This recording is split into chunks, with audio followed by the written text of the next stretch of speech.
Alright, so I done did a goof. I thought I had the audio on and not the mic, but instead I had the mic on and not the audio because I was doing something for Fossil Fighters.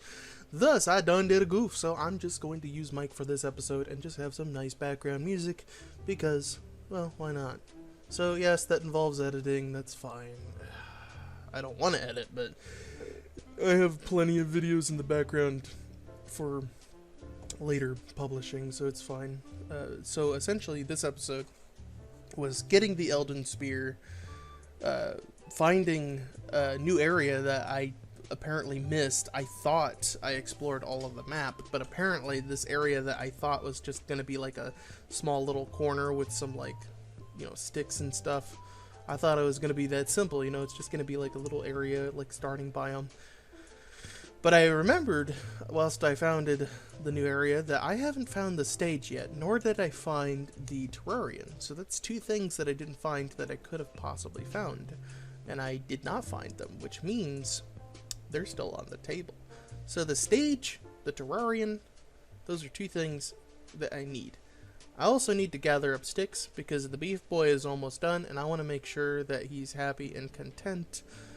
So that way he becomes, fully tamed and I don't have to feed him ever again. So the Beef Boy, we've had him for almost 20 days. It takes 20 days for Wigfrid to tame a Beefalo if she has the Beefalo taming skill tree. Usually it takes about 25 to 30 days to tame a Beefalo, which really fucking sucks and I do not recommend doing it. I recommend getting the Beefalo perk, because once you have that, you'll be able to tame one Beefalo and maybe work on another one for a friend. So that way they can ride your Beefalo, which will be fully tamed. It won't shake off the saddle. It won't run away. It won't do any of that shit. Because when a Beefalo is fully tamed, their obedience is stuck at 95 if they are rider.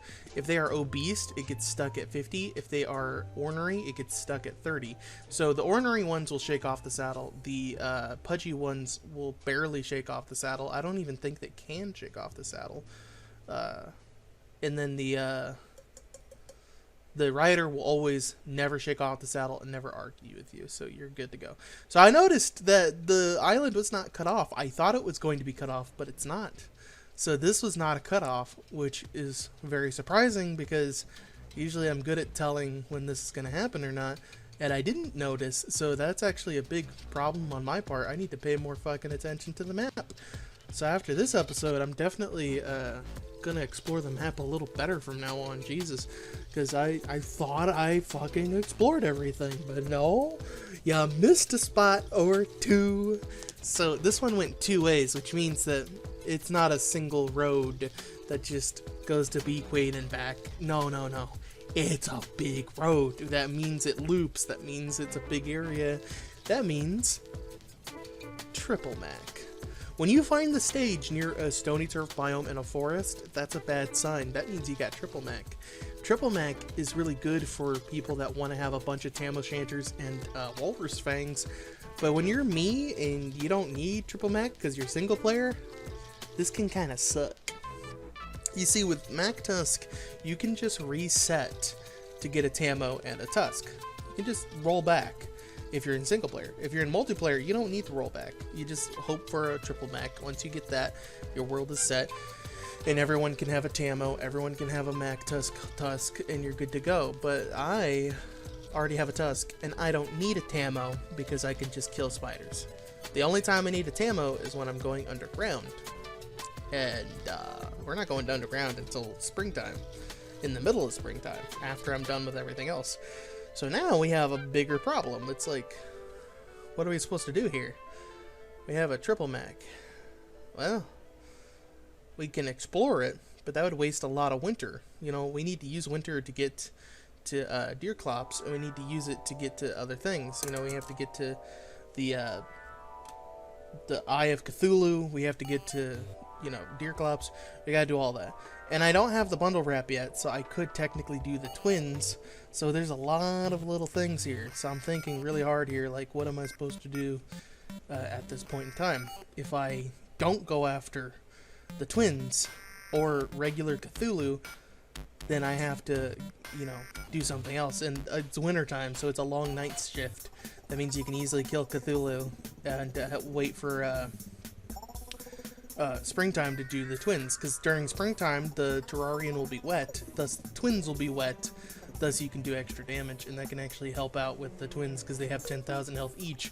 So if you do 10,000 divided by 100, you know that's going to be about, about 100 hits, maybe less than that. So it's 100 uses per, Elden Spear, which is really easy to get to. So I have a couple of problems here. So obviously I could explore this. That would use up about 2 days worth of exploration, maybe just a day's worth of exploration. I haven't explored it yet, but it's going to use up some exploration time, and that's really bad. So I decided, you know what, I'm just going to explore some of it. If I find what I need to find, some grass tufts, or maybe even some, like, set pieces, something, then I'll definitely come back to it. But I'm just going to explore a little bit and then leave. So I was originally just going to find the 3 Mac tusks, be done with it. So I was like, okay, there's 1. Okay, there's 2. Alright. Where's the end of the map? Is the end of the map over here? Yes, but also a wormhole, which I just came across. I was like, okay, that's cool. I can use this to leave. I just needed to know where the end of the map was, and it's right here. So I can just come back to it, go back to this spot, loop around, and I'll be able to come back and finish up the map. But where could this possibly go? Like, this has a very limited amount of spots. It could be this forest right over here. That could be a good place for it. Or it could be, like, right over here by the swamp where there's a big open hole there. Could be in the desert because there's some little speckles. Could be in the forest because the icon is very small. So it can fit anywhere. And I teleport here, which confuses me even further because it looks like a stony turf biome with a forest next to it. So I'm like, what the fuck? What? And I look at my map and it's like, oh, it's the Mosaic biome. Because I didn't explore the Mosaic biome. Because I'm fucking lazy. Sorry. So I could have gotten to the Triple Mech earlier if I just explored the Mosaic biome, which I didn't do because I was exploring everything else. So that kind of sucks. I could have, gotten this earlier. So now that the Mosaic biome is a place of interest, we can actually use that to teleport across the map. We might be able to use that for summertime or something like that. I've done a little bit of the math on it. It seems like it's a pretty good teleport, so we'll keep that in mind. Now then, there's one other situation I have here, because obviously we got to kill Deerclops, obviously we got to kill the Eye of Cthulhu, but now that I'm in the Mosaic biome, I can technically look for the deer. So I had that in my mind as I was exploring the edge of the map. Because what I like to do is I like to follow the edge, because sometimes the deer like to be close to the edge. So that's exactly what I did. I just collected my sticks, explored more of the edge. And I stopped to look at my phone, because I'm addicted, I'm not gonna lie. I keep exploring the edge, and eventually I come across some marble statues, which made me think, oh wait, is there clockworks nearby? Because with the clockworks, I'll be able to get some more gears, which I can use for summertime. So I was like, ooh, marble statues. Clockworks? No, instead I find the deer. So I'm like, oh, yeah, that's cool. 2 birds, 1 stone, maybe. But I look around and there's like nothing else, so I'm like, fuck it. At least I got the deer. So I just hit the deer.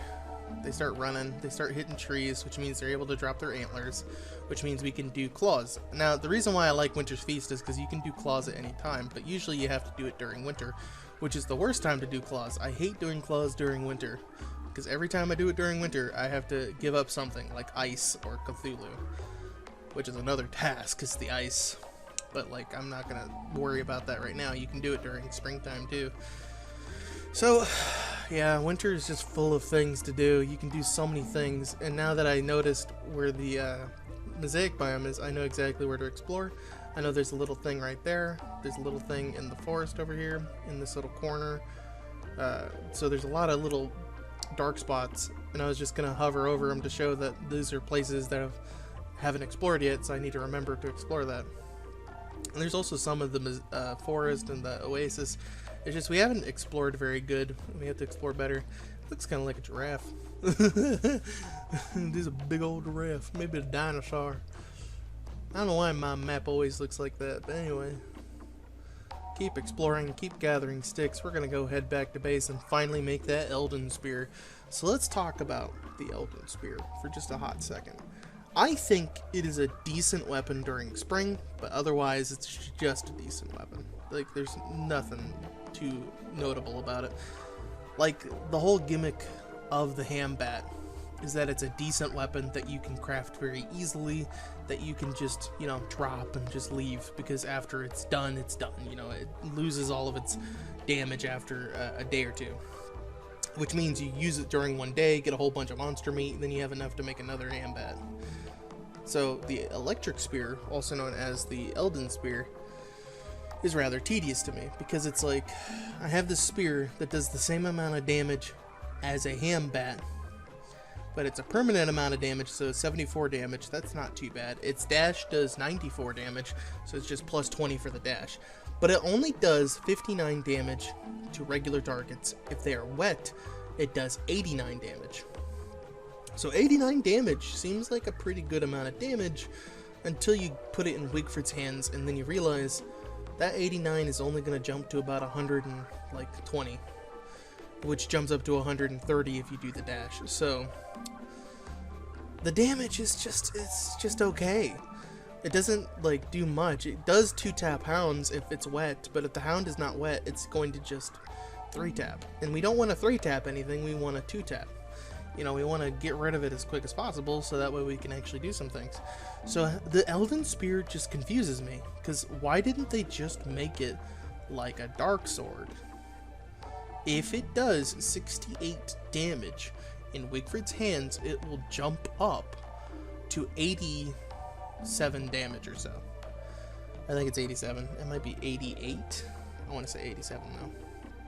It'll jump up to 87 in Wigfrid's hands, and then you add the wetness damage, and it will jump up to about 160. Then if you add the 20 damage, it will add up to 180, basically making it a 1-tap for Grumbles.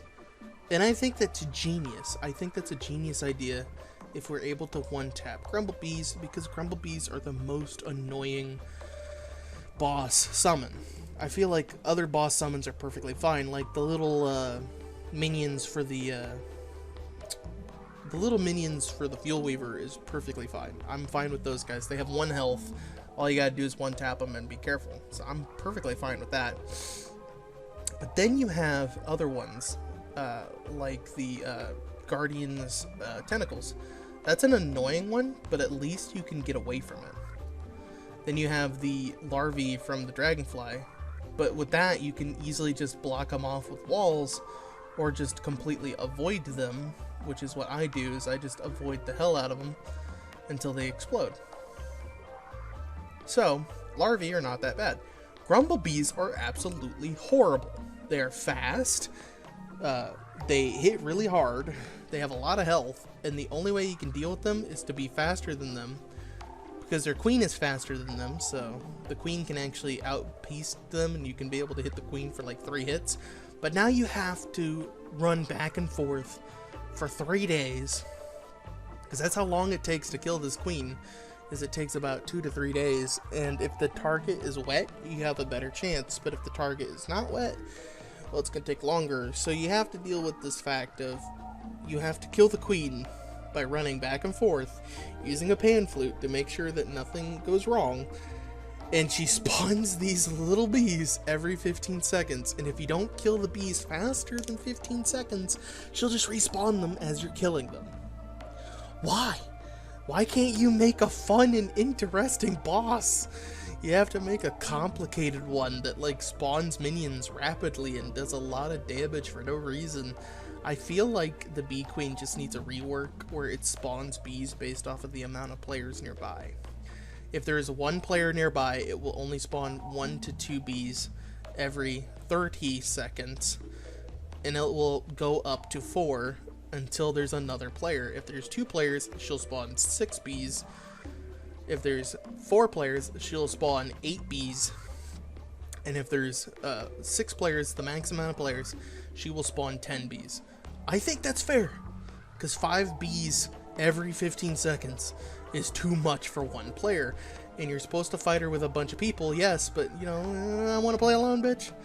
It's hard getting people. It's hard getting a bunch of people to play this game. So I'd rather just play alone and just have fun. Because I've tried playing with people, and every time I play with people, they always go, let's play another day. And then, like, 6 months later, when there's another update, now we have to restart the world. But they don't want to restart the world.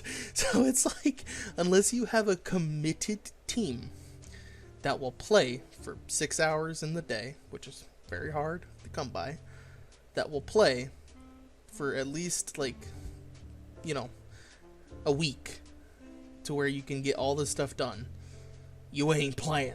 Like, this game is, you have to play for so long and you have to do so much just to get so far in this game. So I wish the Bee Queen was just player based. So right here I realized I can't make the hostile flare because I made all that fences. So now I have to go get some grass, which really sucks. So this is where I'm gonna leave y'all off and just end the episode here. We're gonna spawn like right over there by the rocky biome. Not there. The other rocky biome that we're close by. So we are going to end the episode here. I'm sorry that this isn't like a good episode. I'm sorry this is just me talking the whole time. But, you know, I goofed. I done did a goof. So we're going to end it here. And in the next episode, it'll be a no mic episode like normal. And I'll try not to mess up this time. Deepest, sincerest apologies.